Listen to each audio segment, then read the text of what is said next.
मैं Subhash Nehra, assistant professor government girls college Nagaur. आज हम मध्यकाल के सल्तनत काल में रजिया के बारे में पढ़ेंगे, जो कि 1236 ईस्वी से लेकर 1240 ईस्वी तक सुल्तान के पद पर रही। इल्तुतमिश की 1236 ईस्वी में मृत्यु हो गई थी, लेकिन उन्होंने अपनी मृत्यु से पूर्व रजिया को अपना उत्तराधिकारी घोषित कर दिया था। इल्तुतमिश ने ग्वालियर विजय के बाद चांदी के टंकों पर रजिया का नाम भी अंकित करवाया, लेकिन इल्तुतमिश की मृत्यु के पश्चात तुर्की अमीरों ने रजिया के स्थान पर उसके पुत्र रुकनुद्दीन फिरोज शाह को गद्दी पर बैठा दिया, क्योंकि ये तुर्की अमीर ये कतई नहीं चाहते थे कि कोई महिला सुल्तान के पद पर बैठे और वो उन पर शासन करे। इस समय वास्तविक सत्ता रुकनुद्दीन फिरोज शाह की मां शाह तुर्कान के पास थी। हालांकि वह उदार प्रवृत्ति की थी, गरीबों को दान वगैरह देती थी, लेकिन तानाशाह प्रवृत्ति के कारण जनता और प्रशासन के अन्य जो लोग थे वो उनसे रुष्ट थे। इसी का फ़ायदा उठाते हुए रजिया ने शुक्रवार की नमाज के समय लाल वस्त्र पहनकर लोगों के से शाह तुर्कान के विरुद्ध मदद मांगी। लोगों ने रुकनुद्दीन को हटाकर रजिया को सुल्तान बनाया। पूरे मध्यकाल और प्राचीन काल में ऐसा कहीं उदाहरण देखने को नहीं मिलता कि जनता ने किसी शासक को उसके पद पर बैठाया। रजिया एकमात्र ऐसी सुल्तान थी जो जनता के सहयोग से शासक बनी। हालांकि सुल्तान तो बन गई रजिया 1236 ईस्वी में, उनको लोगों का समर्थन था, परंतु तुर्की अमीर अभी भी उनसे रुष्ट थे। बदायूं, मुल्तान, हांसी व लाहौर के गवर्नर उनके विरोधी थे। इल्तुतमिश के समय जो वजीर थे निजाम मुल्क मोहम्मद जुनैदी, वो भी रजिया का विरोधी था। इसके अलावा अन्य विरोधियों में मलिक अलाउद्दीन जानी, कबीर अयाज खां आदि उनके प्रमुख विरोधी तुर्की अमीर थे।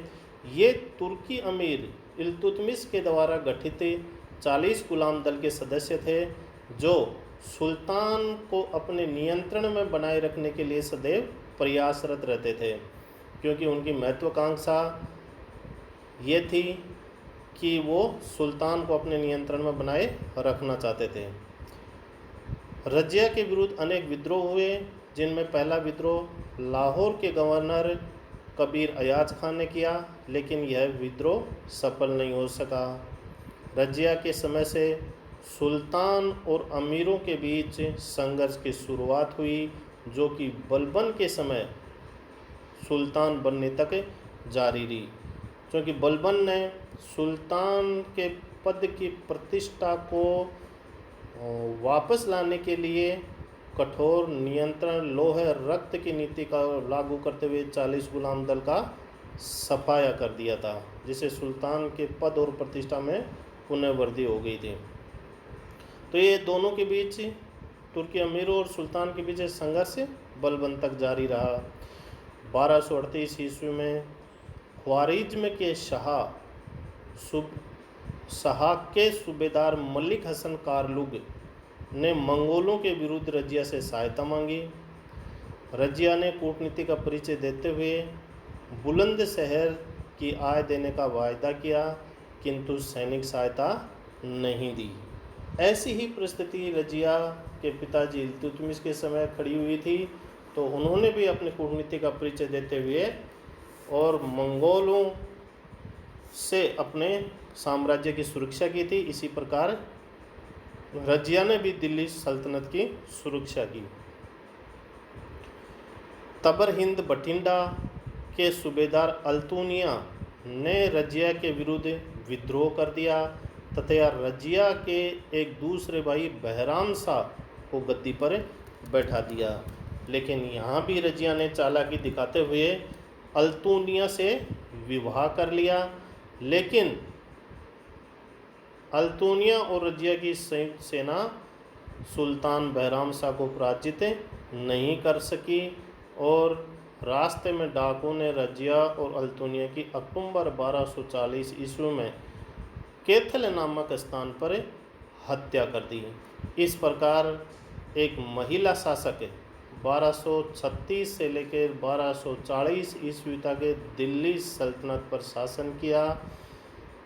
ऐसी कोई भी मध्यकाल में महिला शासक नहीं जिन्होंने स्वतंत्र रूप से शासन किया हो। हालांकि बाद में अहमदनगर में चांद बीबी और गोडावण में दुर्गा देवी ने भी अपने बच्चों या भतीजे के संरक्षणकर्ता के रूप में शासन को अपने हाथों में लिया था, लेकिन एक स्वतंत्र शासक के रूप में पहली महिला रजिया थी जिन्होंने शासन किया। अब हम रजिया की असफलता के कारणों के बारे में चर्चा करते हैं, जिसमें पहला कारण है तुर्की अमीरों का विरोध। तुर्की अमीरों के विरोध के दो कारण थे। एक तो उनका इस्लाम धर्म, वो थोड़ा रूढ़िवादी था। उनमें यह कभी भी स्वीकार नहीं किया जा सकता कि एक महिला पुरुषों के ऊपर शासन कर सके। दूसरा कारण था उनकी महत्वाकांक्षा कि वो सुल्तान को अपने नियंत्रण में बनाए रखना चाहते थे।